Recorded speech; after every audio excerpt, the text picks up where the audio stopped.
Hello, everyone. This is Zayami Eccles-Erwin from FilmFestivalCircuit.com and the director of the Oregon Short Film Festival. Right now, we are gearing up for our fall 2024 event, which is going to take place on November 10th at the Clinton Street Theater in Portland, Oregon. It is going to be an excellent day of networking, screenings, tons of refreshments, so please check it out. And in preparation of this event, we've been talking with some of our participating filmmakers.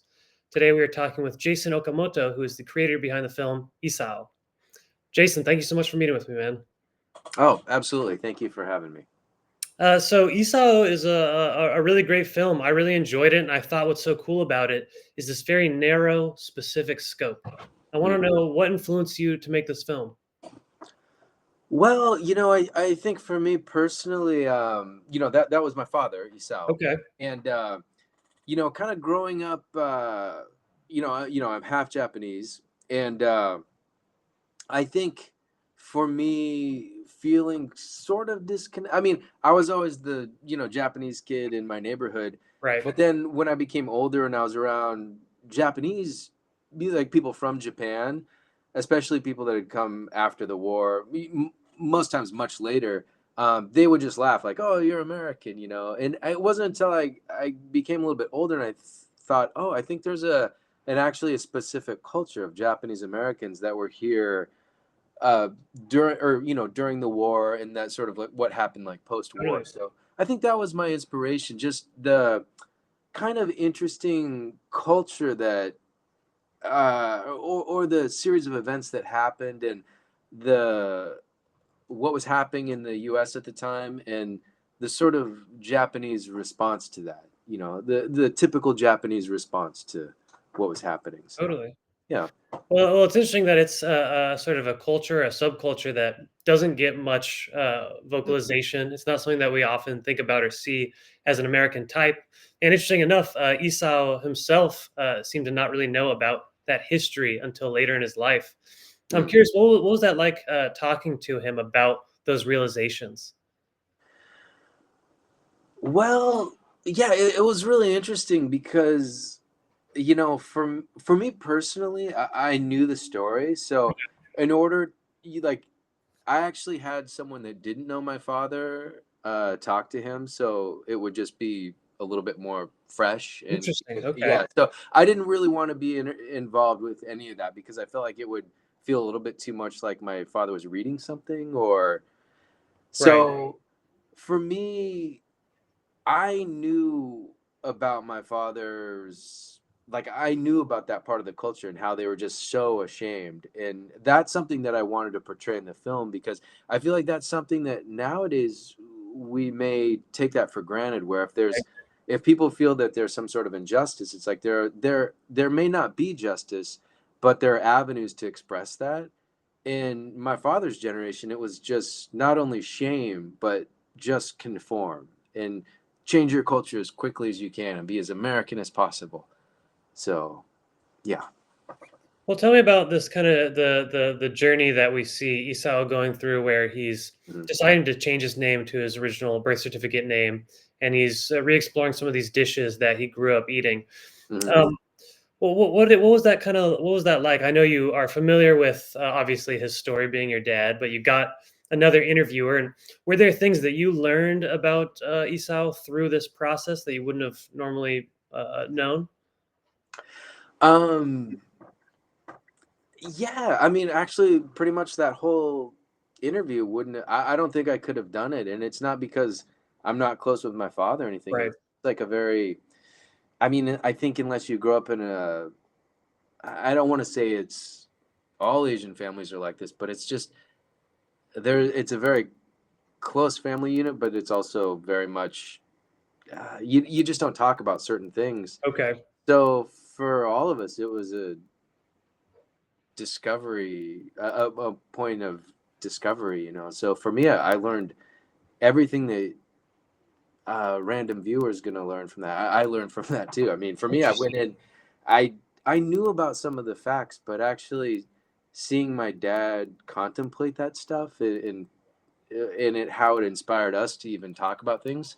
I mean, it's 100% real. Like I didn't. Wow. It's all very much new for me. Totally. Yeah. Well, that's really interesting. Tell me this. I'm always curious about this in the case of close character studies and documentary. Mhm, And obviously you know the subject well, and mhm. you had someone else conduct the interview to sort of put in that distance. But was there a process of making the subject feel comfortable enough to share stuff, especially in the case of maybe growing up a little bit emotionally reserved, or was there a lot of time spent making Isao comfortable, or was he able to just open up pretty easily? I mean, yeah, he was able to open up pretty easily. Okay. My dad isn't necessarily like he wasn't closed off and reluctant to do it, Okay. but the process of him, as you're hearing his voiceover and he's exploring, like, oh, I want to see if I can make this dish again. Those were all things that were just happening in real time, and it's not that my dad was trying to close things off. He just there's a lot of things in his life that he just didn't know about. And Totally. so I feel like he mentions it in the end of the film when his wife, my mother, passed away. I think there's a lot of time. I mean, obviously, it's a time of reflection, and Right. I think that's what brought on him wanting to change his name and things like that. So yeah, it's um, Interesting. but yeah, it definitely. I felt like the distance part of it was very challenging because I wanted to.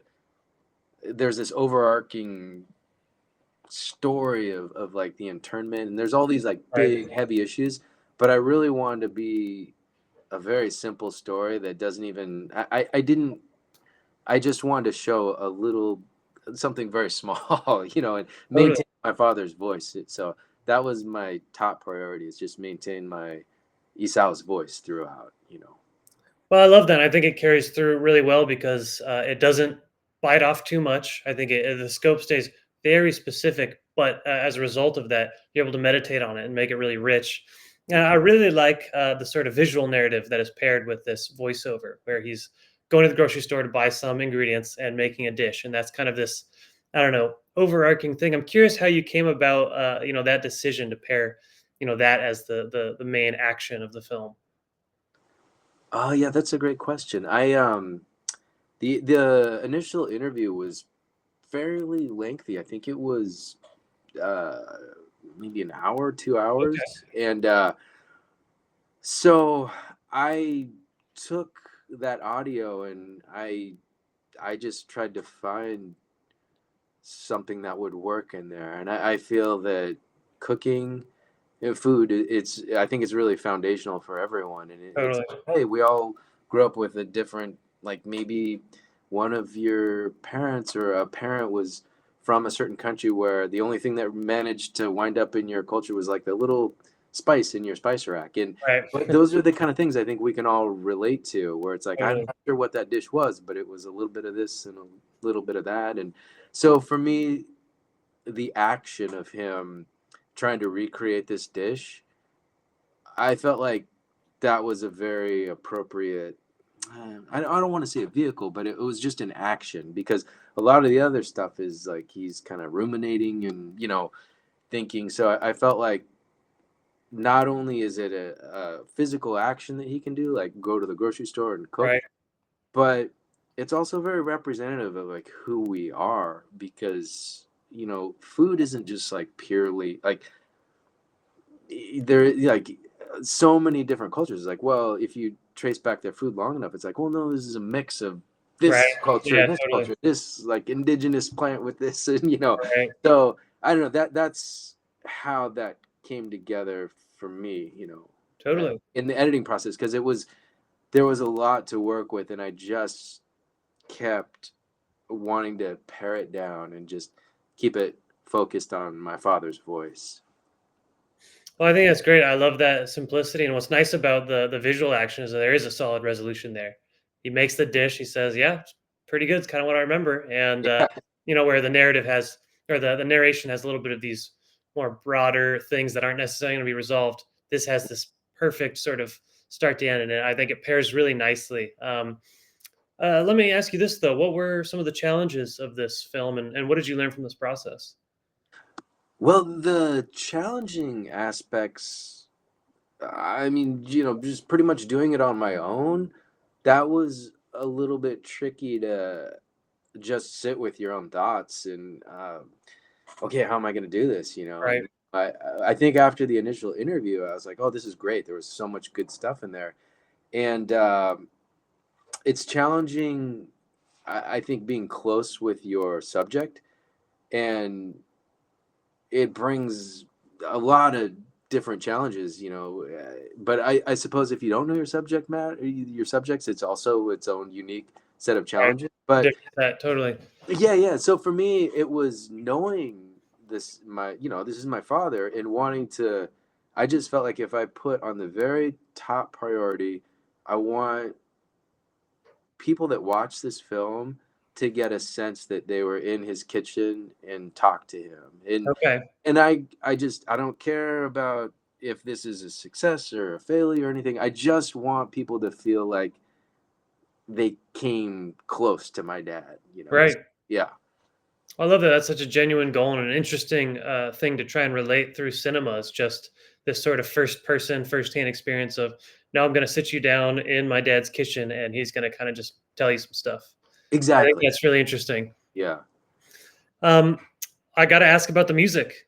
Oh, You created the music, you scored the film. oh It's a yeah, yeah, beautiful yeah. soundtrack. Tell me about that process and that motivation. Oh yeah. I mean, I've been playing music my whole life, and yeah, so for me, that was the point where I just was able to kind of relax and like, oh, I'll just Okay, totally. yeah. So for me, I feel like, yeah, I just saw the scenes, and I'm not a keyboard player, but that ended up being keyboard music. But I wanted something that had like a certain sentimental feel, but Okay, also had a little bit of a kind of ambient, just something that felt a little bit, because it deals a lot with like memories and things right. like that. So I think the music comes in when he goes into the one scene where he comes into a grocery store, and I just, as those doors open and sound design drops totally, Hmm. like ambient sound, but then the music comes in, and I kind of wanted that to be a signal of like, okay, we're changing gears here, and all of a sudden Totally. the I wanted that to pull people in a very subtle way. So for me, writing the music, I wanted music that was gonna help in that sense. I love that. Well, it's music is kind of a pacing tool and a structure tool, which is really cool. And I think it's interesting talking to you about this. This is a fairly simple, specific story that you're regaling, a tight subject matter. And what's the runtime here?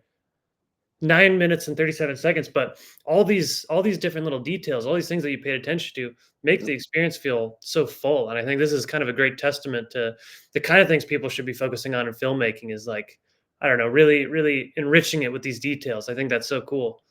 Oh, thanks. Yeah. I mean, yeah, it was. I think if I was working with a crew, it's I don't know how to explain it, but I think sometimes I would feel pressure to just bring something to the table.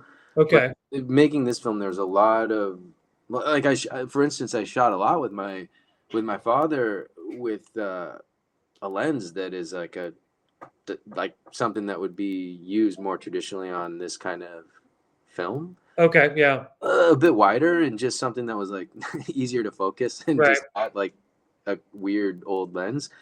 But then I ended up getting a very old, kind of messed up lens, and I put it on and I shot my father with it, and I just thought like, okay, this is it. And it added this strange intimacy to the film, because I think it's more than an 85 millimeter lens, Okay. longer. And it's weird to it just felt kind of intimate, but then also like not shooting, like shooting him from the side, shooting his hands and stuff. I just wanted like you're standing close to him, but Right. so I, for me, yeah, yeah, yeah, I think that was something that. Well, it's interesting that in a case like this, it sounds like it was a film primarily made just by you, like a Yep. fairly small crew. And it's interesting to see how, in cases like that, you can bring a lot of yourself and a lot of these ideas into all aspects that would maybe normally be relegated to someone else's decision making. What, in your experience, what did you like about small crew versus a big crew shoot in this case? Yeah, I mean, in this case, it was only.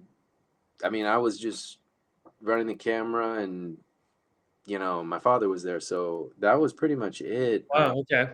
Yeah, I had a little bit of help with. I bounced some ideas off a few of my friends, and I had help with the interview. But that was only audio. So for me, the advantages are, uh, you know, how can I put this? Like I watch a lot of documentaries, and Okay. especially like, you hear people telling certain stories, and I guess I just really wanted to avoid the idea that like giving someone questions and like having them write that down, and then when it's time to do the overdub, they're in a studio with like a Right. you know pop screen, and and you get this like very immaculate voiceover. But I really wanted to feel like that's why I wanted someone to interview him that he didn't know very well. So Right. he was telling these stories for the first time, and I wanted him to actually figure stuff out in the interview, and so yeah, I mean, yeah. Interesting. So it's just a really organic approach. Yeah, so I think that's like doing it on your own. You have to look at what's possible as a solo filmmaker Okay. or Right. a very small. Like, what can I do that a large crew can't do? And if you try and pursue something that a large crew can do, that is very difficult to do as a solo filmmaker, you're gonna run yourself in circles. So for me, it's like lighting. Okay, I had like one little LED thing. It's like, okay, I can use this, but I have in like microphones, like, okay, I can set this one mic up, but if it's not pristine, it's fine, because as a solo filmmaker, you can create an intimacy that is very difficult for like a large crew to do, because Right. honestly, like, being involved with film, everyone knows, like, even like if you come in with like a big camera and the person's not used to it, if they're not an actor, that changes the Yeah. dynamic. If Yeah. you come in with a phone or like a small, like, little, More comfortable. Sony or something, it's very, it the atmosphere is a big thing. Even during the interview, I pretended to be the tech person with headphones on, listening to the levels and stuff. Right. I was listening to what my father was saying, but I didn't want my father to know that I was actually engaging with him. I Right. want him to think Totally. I was just looking at the levels, So as that's, I think, really important.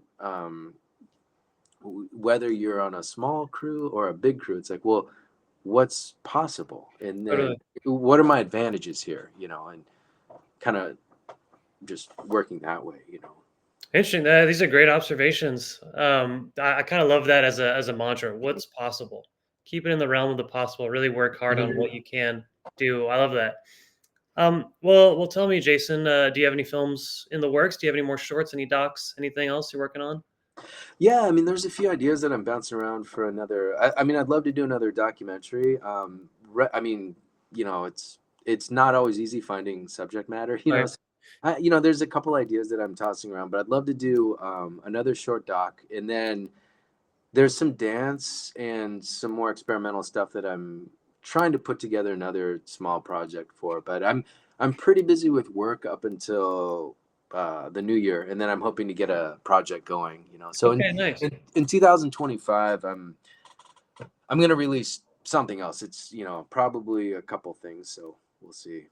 Excellent. We got a couple irons in the fire, a couple ideas to Yeah, pursue, and a timeline for it. I think that's great. That yeah, keeps the momentum up. yeah. Hopefully, yeah. Well, is there anything else you'd like to add about the film, Isao?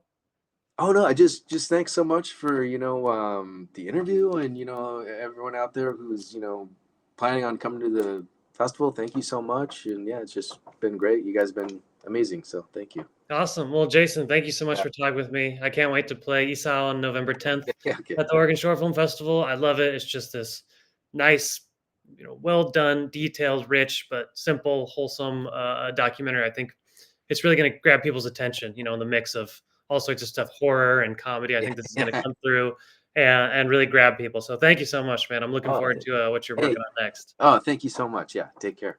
Take care. Okay.